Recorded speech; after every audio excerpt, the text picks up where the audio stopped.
For the past 5 years, I've been founder of OneVar, a startup that helps businesses learn and apply advanced and future technologies into their business. It's been the honor of my life leading a small team to do big things. Today, I'm ready for something new, ready to make a move. I'm Austin Hughes, developing moonshot innovations. Take a look at my LinkedIn page for more of my work.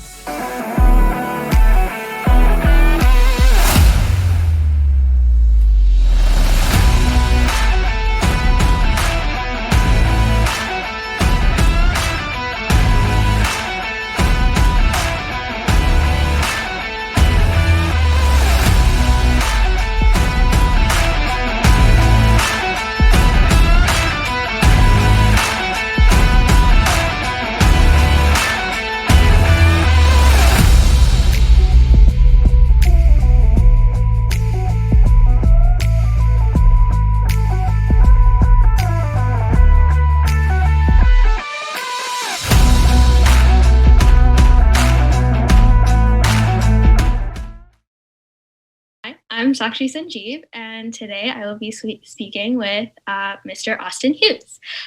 He's an innovator who has worked for many large companies such as MasterCard, Johnson & Johnson, AstraZeneca, and Synagron. And he has also founded his startup company called OneVar. And on Mr. Hughes's YouTube channel, you can see him doing everything he loves, like some 1-day and 2-day builds and some really amazing dance moves. And so going off of that, could you please tell us a little bit more about yourself? Sure. I am a product innovation leader. I help organizations harness the power of agile practices to discover and tackle their moonshot innovations. Moonshot in this context means like high risk, 10 times growth, ideas that create significant barriers to entry against the competition. So probably working with all these moonshot innovations, there's probably a lot that excites you. So what is one thing in the entire world of data science that you're most excited to do?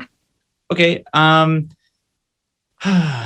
So data science is very important to what I do. And it's part of the process. To create innovation successfully, you need insights, and to be able to get that insight, you need to run tests.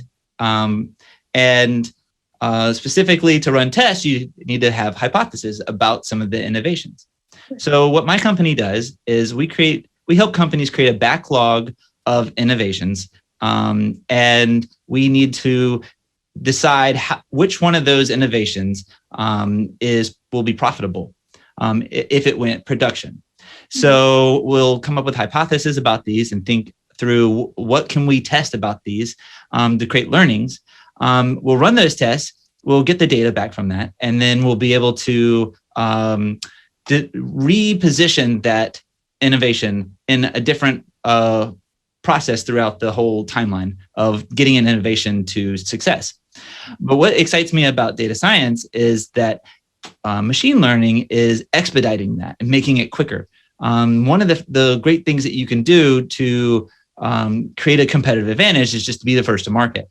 And if insights took you days and weeks before, now it could take you hours or minutes, then you've effectively were able to go through more iterations of learnings to decide which one of those innovations was going to be a better investment for that company. And so that's what really excites me, is machine learning and artificial intelligence to be able to make insights, to get insights faster. Mm-hmm. Speaking of machine learning and AI, I've heard a lot of people having second thoughts and doubts about like robots and computers taking over the world and stuff like that. So that leads us to our next question, which would be, what worries you about the world of data science? So I would say that what worries me is misinterpreting data, or it being manipulated, or either it can even be wrong, or just the lack of it is is bad. So someone, well, I guess that doesn't work out. But if you do have data science, what worries me about that would be it being manipulated or misleading. The foundation of my education was economics, and we would call this margin of error, or R. And what we would do is decide any report that we could get from like looking at the economy. We would be able to say, well, how true is it? And so in data science, if somebody gives you some data and says, oh, look at all this, it's showing 100%, 200% growth over 3 years. It's like, well, how true is that? And you could say, well, 100%, we had 200% growth. Here's our revenue in our bank statement. Well, great, now I can believe that. But if it's just 200% growth in user engagement, well, you can't be 100% true on that. And so is it 20% or is it 90%? So to be able to look at the data and be able to say how much error is in that. So what worries me is that some people actually get report the data and use it maliciously for their own advantage. And then at the end of the day, whatever we're trying to work on, what product we're trying to make, it can be it can end in failure. And it was all from just bad data or manipulated data, or just it bending it to just show what the data scientist was hoping that you could see. But what's great about a data scientist is that they're impartial. They can sit off on the sideline and get that for you. So you don't have to have a lot of stakeholders telling you, you should do this because it's beneficial for me. You could say, well, no, let's get a data scientist in here and get the real answer. And as long as that data scientist is being true and showing the margin of error, then you can believe that it's true, and we can all move forward with the learnings and know how to use them successfully. So with all your background in data science and running a startup and working for all these large companies, how would you, or what advice would you give to someone that was planning for a career in data science? Well, my advice would be to specialize. You can, you don't have to do it right away. You can, there are benefits even to just keeping an open mind and understanding all the aspects of the data science industry. But once you kind of get your feet wet, it can benefit you to specialize and run as fast as you can. And that kind of gets to the second aspect of it. Once you kind of specialize, 9 to 5 is, a work day is too short, honestly, because if everyone around you is working 9 to 5 and you are the first, if you work a little at night to give a boost to your career, I would say do it, because you're the first person. If all things are equal, then the first person to market wins. And if you're the first person that can present the data and everybody else is 3 days away, then they just go ahead and tell the other people to work on other things, and you're the one that got the data, and then they come to you next time. And so I would say specialize and run as fast as you can. And you don't have to do that. It's not sustainable for a very long time, but working hard, there's few things that can defeat a person who's willing to put in the effort to be successful. Oh, yeah. I most definitely agree. I think your advice fits for almost all career paths, not just data science. Yeah. And so we know you've created many different things in your career and many different innovations. And through that, you probably had the debate between creativity versus innovation. So how would you define those two words? Okay, so, great question. Creativity and innovation are often assumed to be the same thing. Mm-hmm. And, I would say 10 years ago, 15 years ago, they were. Like, the only person that was actually coming up with innovations was somebody that was, touchy-feely, in touch with their feelings, and also painted at night. And, but these days, because of just Google and some of the larger organizations and a guy named Bill Campbell. Basically, what we've ironed out is it's called Agile a methodology. And what that it means is that you can run hypothesis and tests and learning, and you can do them quickly. You can run them a test in a day and learn the same thing you would have done if you had built the entire product, spent millions of dollars, and then got the result. And if you can create it's called a minimum viable product, then it's basically just like the smallest essence of what you would like to show or learn from if you had spent millions of dollars.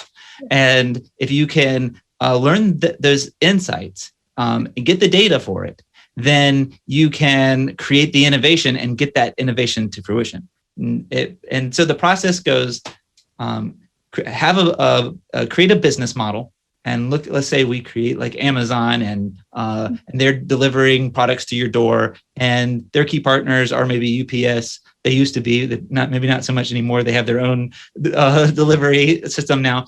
But the idea is that you create that entire business model, and then you start tweaking it and asking what if. And then at the end of that, you say, okay, so now we have this what if. Let's go see if that will work. And we go and we ask people, would you be okay if Amazon came to your door instead of UPS? You're like, well, yeah, if it's cheaper. It's like, well, it's free and it's actually 1 day sooner. It's like, whoa, well, totally. I mean, that's not a hard one, but you get the point.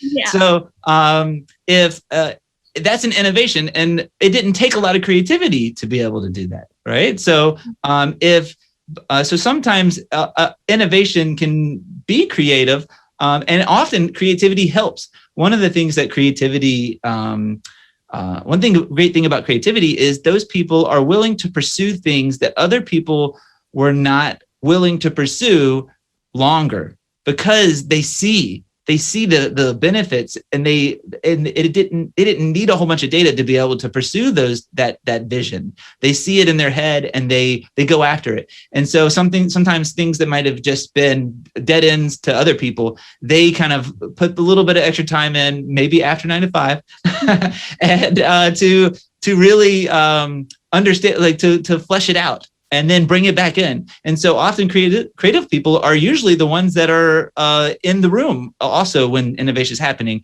because they're the ones that can get excited and see the vision faster than somebody else that just needs to wait for the report and the data to come back at the end of the day. But as I'll say, we are talking about data science a lot in this interview. There are benefits to actually being a data scientist and waiting for that report to come back, because you can be impartial. One thing about creativity is you could be creative and then become stuck believing that your idea is the best, and it's not, and you are just stubborn about it. And then now you're hurting the group, and we can't move forward because you believe your idea is great, but the science. If we just relied on the data and the insight, then we could have know for sure with a margin of error that's the best investment for the company. I think I completely agree with your definitions of creativity and innovation, and with your experience in the field and all of that. A little bit more personal question would be, at what point might you feel that you have met true success? So basically, I don't think that you can ever really feel that you've reached success, because once you get to a point, you realize that you could do more, and you can accomplish. That the parameters change, and that you see yourself as still new, still learning, still something to change. And with so much competition out there, just sitting back and popping a cork of a champagne bottle and declaring victory is ill-advised, honestly, because somebody else out there is working hard. And so, I would say you rarely feel like you've succeeded. You have moments of happiness that what you were working on was important, and you get some insight back in knowing that people used it and it was a successful for these people, but you know that that's just yesterday and you're starting new again today, and you have to be able to go for it and try to do it again and do it better this time with the learnings that you just had from that experience. Mm-hmm. Mm-hmm. Yeah.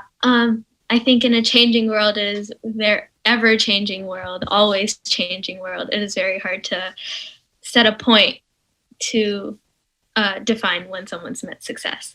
But thank you so much for your time and your insights into the data science world and your viewpoints on success and creativity and innovation. And it was really, really nice talking to you and learning more from you. And yeah, thank you so much. Oh, you're welcome. I really enjoyed it.